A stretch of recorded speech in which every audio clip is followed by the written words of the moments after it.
வணக்கம். இன்றைய ஆன்மீக தகவலில் நம்ம இன்றைக்கி ஒரு செடியை பற்றி பார்க்கலாங்க. அதாவது செம்பருத்தி செடி.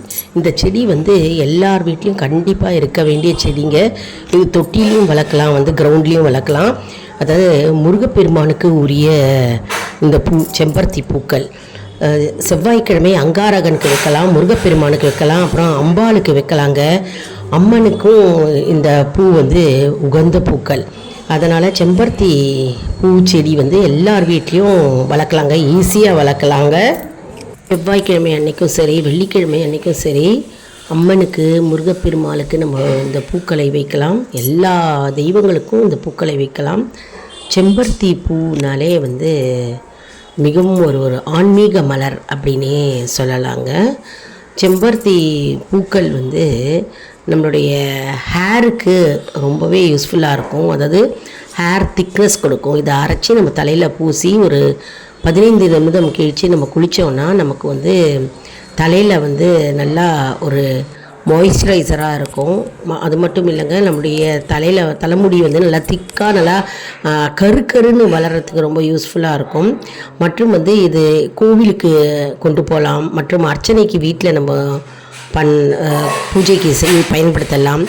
அதனால் செம்பருத்தி பூக்கள் எல்லார் வீட்லேயும் வைக்க வேண்டிய ஒரு அற்புதமான பூச்செடிங்க. இது கார்டன்ஸில் நிறையாவே கிடைக்கும். அப்படி இல்லைன்னா நம்ம உங்கள் வீட்டு பக்கத்து வீட்டில் யாராவது இந்த செடி வச்சுருந்தாங்க அப்படின்னாலே ஜஸ்ட்டு ஒரு கிளை வாங்கி வச்சிங்கனாலே தானாகவே நல்லாவே வளருங்க. எங்கள் வீட்டில் செம்பருத்தி பூக்கள் நிறைய பூத்திருக்கு பாருங்கள்.